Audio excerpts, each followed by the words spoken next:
where it starts. This is where it starts. This is the very first part where you'll start getting alcohol into wine. Yeah. And if you don't do this, it may well be there's naturally occurring yeast in wine. Right. So you might get a natural ferment. Right. The difference then is that you've had no control over what the finished product is going to amount. Yeah. So you can decide with which yeast, or in this case the winemaker can decide which yeast would be best for that type of fruit in that condition to get the best product.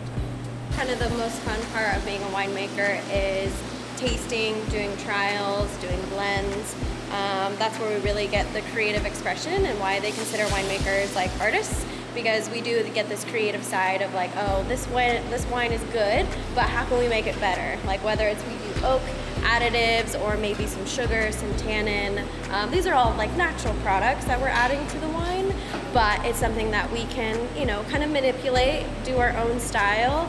And I think like with Elitra's wines, like you're very distinct and like you want good fruit, you want good aromatics, sweetness, is a key component, and that's something that we can adjust here in the winery to help people achieve their wine styles. What happens when we cook our wines? When we cook our wines, I mean, you can cook with wine, but you don't want it to cook in the bottle.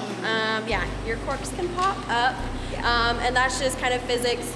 When liquids heat, they expand. So what happens? Liquid is expanding, your cork can pop up, and you can like change the flavors. You don't really want to keep wine above 70 degrees.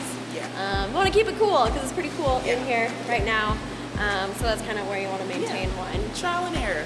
Yeah, you learn something. It can happen. Yeah. It's just popping everywhere.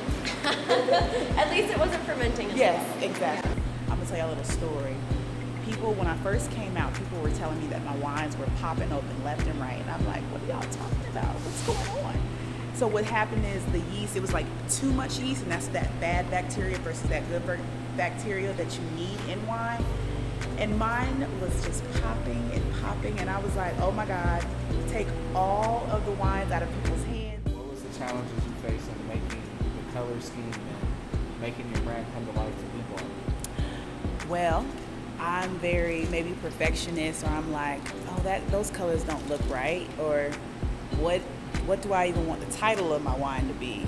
What do I want the bottle to represent? What's the motto? What am I bringing forth to the consumer? How do I want this to portray? Is this elegance? Is this luxury? Or is this kind of raw country type of wine that's coming out? I just didn't know. So it was really the element of the design that was pretty tough for me, and just kind of coming up with the name.